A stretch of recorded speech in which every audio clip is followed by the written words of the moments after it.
From very ancient times, all the philosophers and saints and sages tell people to get to know yourself better.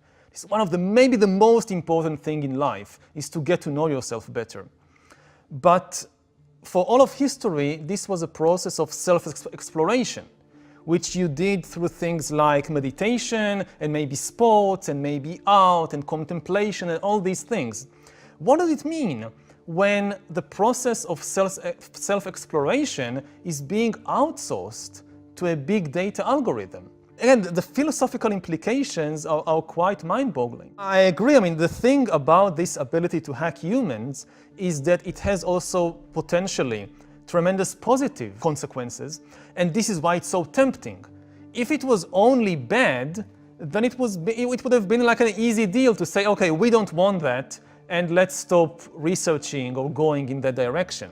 But it is extremely tempting because it can provide us, for example, with the best healthcare in history, something which goes far beyond anything we've seen so far. This can mean that maybe in 30 years, the poorest person on the planet can get a better healthcare from her or his smartphone than the richest person today gets from the best hospitals and the best doctors. The kind of things you can just know about what's happening in your body is nothing like we've seen so far. Well, I think this is maybe the most important thing to know about living right now in the 21st century, that we are now hackable animals. We have the technology to decipher how humans, or what you think, what you want, to predict human choices, to manipulate human desires in ways which were never possible before. Basically, to hack a human being, you need two things.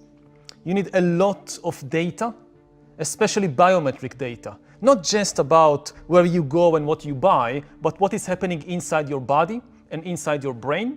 And secondly, you need a lot of computing power to make sense of all that data.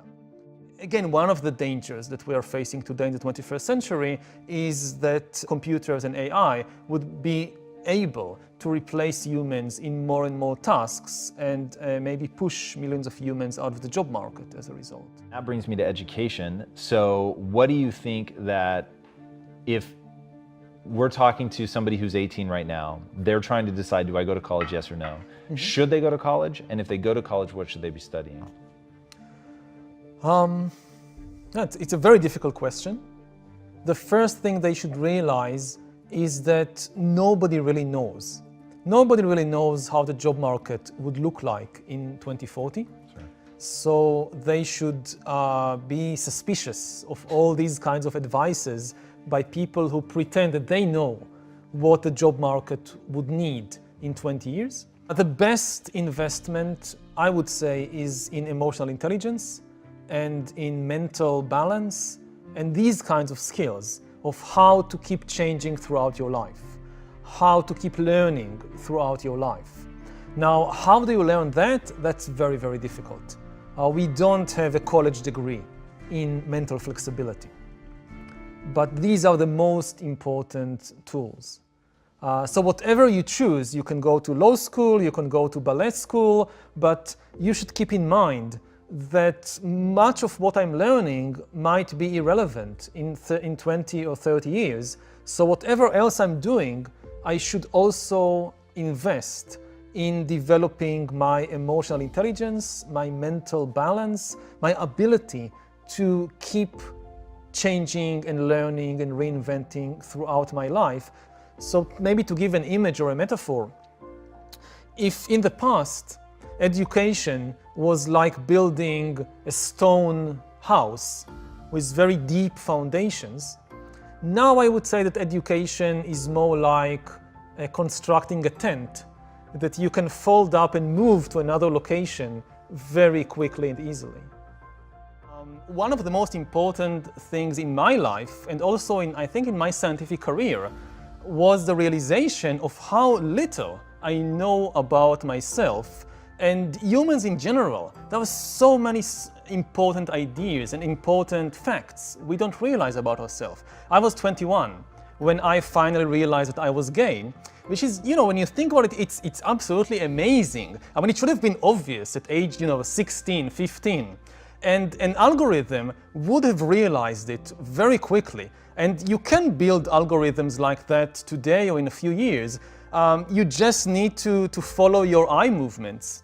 Like you go on the beach, or you look at the computer screen and you see an attractive guy and an attractive girl, and just follow the focus of the eyes. Where do the eyes go and whom do they focus on? It should be very easy. And such an algorithm could have told when I was 15 that I was gay. And the implications are really mind-boggling when an algorithm knows such an important thing about you before you know it about yourself.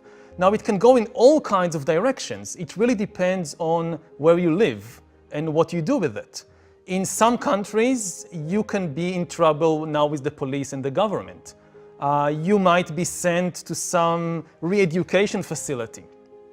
In some countries, like with surveillance capitalism, so maybe I don't know about myself that I'm gay, but Coca-Cola knows that I'm gay because they have these algorithms. And they want to know that because they need to know which commercials to show me. Let's say Coca-Cola knows that I'm gay, and I even know it about myself, that they know it, and Pepsi doesn't.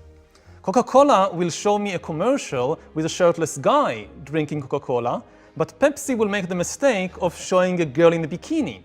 And next day, without my realizing why, when I go to the supermarket, when I go to the restaurant, I will order Coca-Cola, not Pepsi. I don't know why, but they know. So they might not even share this kind of information with me.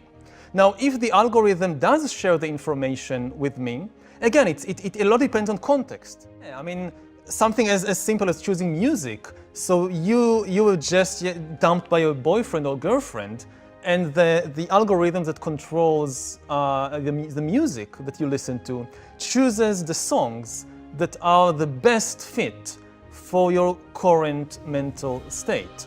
And of course, this brings up the question of what is the metric? What do you actually want from the music? Do you want the music to uplift you?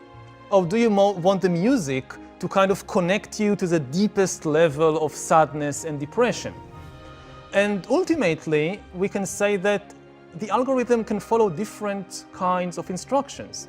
If you know what kind of emotional state you want to be in, you can just tell the algorithm what you want and it will do it. If you're not sure, you can tell the algorithm, follow the recommendation of the best psychologist today. So let's say you have the 5 stages of grief. So, okay, walk me with music through these 5 stages of grief. And the algorithm can do that better than any human DJ. And what we really need to understand in this regard is that what music and most of art plays on, in the end, is the human biochemical system. At least according to the dominant view of art in the modern Western world. We had different views in different cultures, but in the modern Western world, the idea of art is that art is above all about inspiring human emotions.